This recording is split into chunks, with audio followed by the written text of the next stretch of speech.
welcome to Reels Movie Reviews, where I take a look at films that I've never seen before that others likely will have done, and continuing my Autism Awareness Month, I'm going to be having a look at the Shane Meadows 2004 film Dead Man's Shoes. This is a film I've been wanting to see for quite a while now. I don't know why it's taken me this long, to be perfectly honest. I haven't seen anything that Shane Meadows has done in terms of actual cinema, but I've seen his TV work, so I'm very much looking forward to this. I'm fairly certain that I'm probably going to enjoy it. Without any further ado, let's go.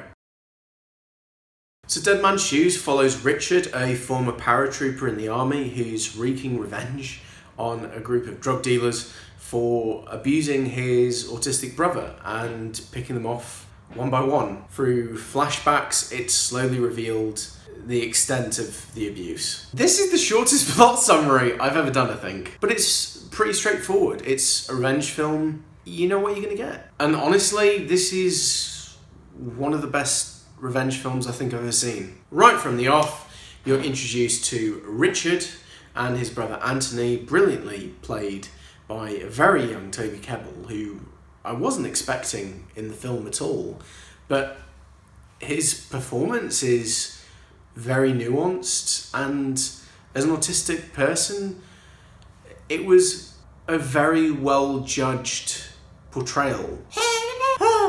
However, part of the reason why I wanted to include this in my Autism Awareness Month segment is because the actor playing Richard, the lead role, is Paddy Considine, and he is autistic himself, though playing a neurotypical role in this case. I think while it's important to raise awareness for autism through characters, it's also important to highlight the many great autistic actors that we have as well. His performance in this film is full of fury and menace. He's simply mesmerizing in this film, and there's just so many layers to his performance. It's just really incredible. Richard's clearly suffering from a real bad bout of mental illness, most likely brought on from his stint in the army,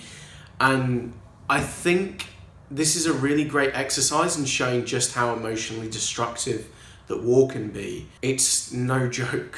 You can see what happens when people completely crack. And Richard taunts these dealers in quite creative ways, to be fair, and dons a gas mask when he's on the rampage, which in itself is a pretty frightening thought. The rest of the cast is also great, and one slight criticism to put in is there was a creative decision to add grainy black and white filters, it appears that way anyway, on the flashback sequences, which made it look just a little bit amateur, but I don't really mind particularly. The flashbacks offer new information, bit by bit, offering you a glimpse into what happened to Anthony, which I'm not going to spoil because, well, spoilers, but Christ, it's grim. This is a very bleak film. It's not a revenge film that will leave you pumping the air.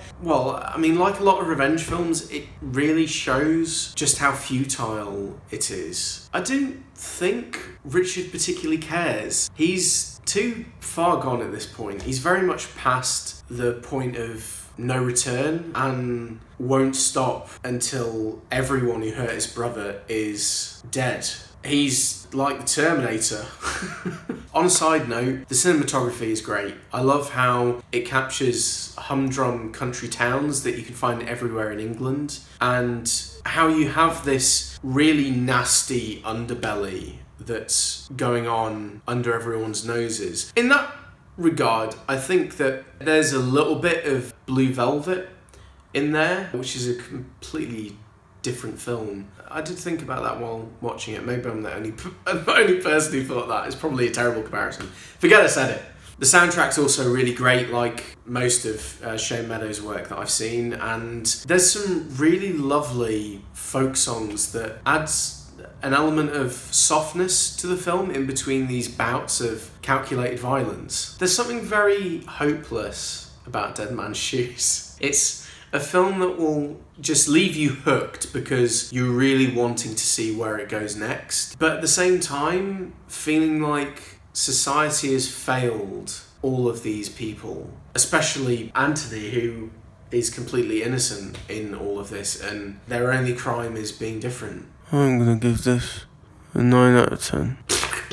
I really love this film. Shane Meadows is just an excellent director. His fingerprints are all over it, and they are grubby. As is Paddy Considine's, who co-wrote the screenplay with him. And with that in mind, everyone watching this should check out the similarly brilliant Tyrannosaur, which was Paddy Considine's directorial debut, starring the woman of the hour, Olivia Colman. But it's also got Peter Mullen and Eddie Marsan in it, and it's just a great film. Check it out. I still haven't seen This Is England, although I've seen the TV sequels and I love them. But 24/7, I believe it's called, the one with Bob Hoskins, Room for Romeo Brass. There's quite a few that I want to get round to watching, so I need to do that. Maybe I'll do it for this channel, who knows. So, thanks for watching, and let me know what you thought of the film in the comments if you've seen it. It is on YouTube, so check it out, although in very low quality.